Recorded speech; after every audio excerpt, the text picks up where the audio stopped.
Okay, so follow up problem class solve problem 4 natin. So this is solve problem number 5. Based on the thermodynamic state properties calculated in solve problem 4, determine the indicated power output in horsepower and the engine torque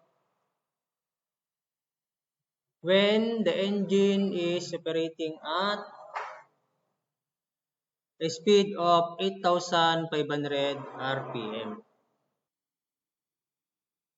Okay, assume na lang siguro natin na 90%. Assume the mechanical efficiency is 90%, no? Para makuha natin yung torque. Ang torque kasi, makukuha yan doon sa brake power. Magkaiba kasi ang brake power doon sa at indicated power. Yung indicated power, yan yung power na develop or na-produce doon sa loob ng cylinder. Then yung brake power naman, yun yung available doon sa may shaft, no? Or doon sa may sprocket ng motor, for example, motor, no? Or doon sa may belt. Okay? Yan. Yun yung power na available doon sa may pulley, or doon sa may belt, or doon naman sa kadena, or doon sa sprocket. Okay? Sa mga motor. Ayan. So, let's us find for the brake power. So, ito yung mga given. Yung RPM natin is 8,500. And then the mechanical efficiency is 90%. So, indicated power is equal to the indicated mean effective pressure multiplied by the volume displaced. No? Okay? Ano ba yung indicated mean effective pressure? O yun yung ano, ano na dito? Yung indicated mean effective pressure natin is equal to the work net divided by B1 less B2, no? Ayan. Okay, specific volume, no? Kasi yung net natin naka per unit mass din pala. And ang work net natin per unit mass is equal to QA less QR. So based from our past problem, ito ay 743.4, then ito naman ay 305. Okay, this is 438.4 BTU per pound, no? How about yung specific B1 natin less specific B2? This is 13.4518 less 1.4310.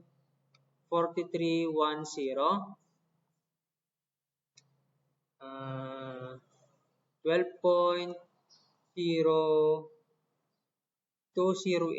cubic foot per pound, no? By the way pala, ang general equation natin for the mean effective pressure is work net over B max less B minimum. Okay, halimbawa, meron tayong PV diagram, no? Ibahin lang natin yung ano, halimbawa, ganyan yan. Tapos, may paganyan. And then, paganyan. For example lang ito yung 1 natin, ito yung 2, ito yung 3, ito yung 4. Ang Bmax natin, ito, sa may B4. Yan yung dating Bmax. Yung pinakamalayo, no? And then, yung pinakamalapit naman doon sa vertical line, ito yung ating minimum. So, yan yung general equation natin for the mean effective pressure. Yan. So, delete ko na tong part na to. B1, B2, ayun, pwede na palang makuha yung ating indicated mean effective pressure, no? So, i-divide lang natin yung dalawa. We have indicated mean effective pressure is 438.4 BTU per pound divided by 12.0208 cubic foot per pound. So magkakancel to tsaka yon. Ang problema natin kapag pressure, dapat naka-PSI yan o kaya naman pound per feet square, no? So kailangan natin mag-convert sa taas na ang 1 BTU ay equal sa 778 foot-pound. Okay? Force yun. Then, may isa dito na feet sa taas. Tapos tatlo dito. Ito mapapalitan ng 2. Kaya magiging, ito, cancel pa pala to. Magiging pound per feet square na lang siya. Ayan. So, ang ating mean effective pressure is 3.75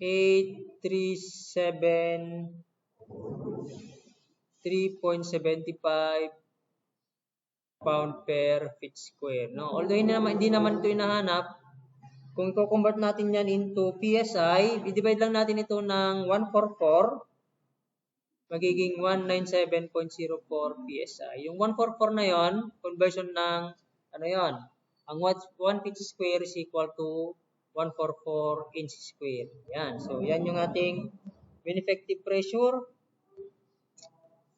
Okay, so okay na to. Next is volume displaced. Ano ba ang volume displaced?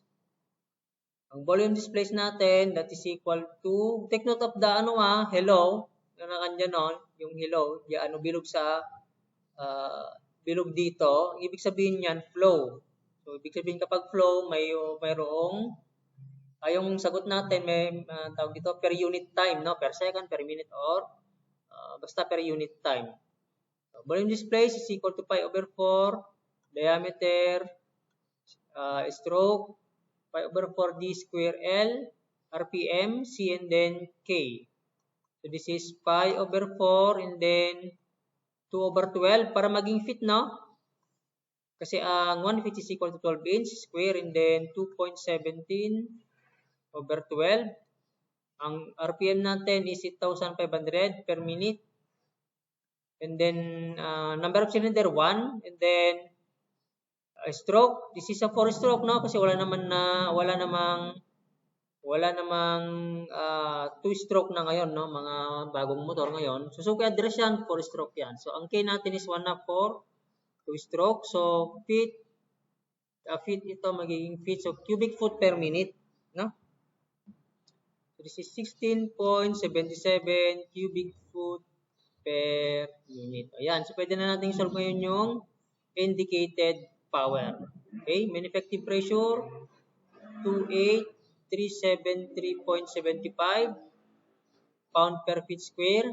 Ito yung kunuha natin na hindi yung naka-PSIA. Okay? Ayan. Kasi kung itong naka-PSIA, magko-convert ulit tayo. No? Ito na lang. Multiply it by 16.77 cubic foot per minute. Yan. So, magka-cancel to, yung nasa baba.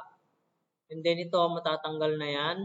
Matatanggal na yon. So, ang unit niyan ay foot-pound per minute. No? So, this is equal to 475,742 foot-pound per minute. Pero ang kailangan kasi natin ay naka-horsepower. Kailangan natin mag-convert ng ang 33,000 foot-pound per minute ay katumbas ng isang horsepower. Okay? Ayan. So, ang indicated power na makukuha dyan ay 14.42 horsepower. So, ganun kalakas yung power ng, indicated power ng Suzuka Dress. Pero siyempre, may mga bawas pa yan kasi nga ideal to. Kumbaga, theoretical, iba naman na kapag actual. So, bababa na yan, no? Actually, ang brake power ng Suzuki Dress nasa 8 kilowatts ata yun, no? Yan. Next, ano daw yung magiging torque? No? Torque. So, we have brake power is equal to 2 pi n and then ito yung torque natin. Ang brake power natin class, so mayroon palang given na mechanical efficiency. Ang mechanical efficiency, yan yung ratio ng brake power doon sa indicated power. Ayan, so multiply lang natin ito ng 0.9. Yan yung ating mechanical efficiency times brake power natin, 14.42 horsepower. Pero, ano na lang natin na, para hindi tayo mag-convert ng unit, ito na lang yung ilalagay natin. So, ang kailangan kasi natin naka foot-pound eh. So, 475,742 foot-pound per minute.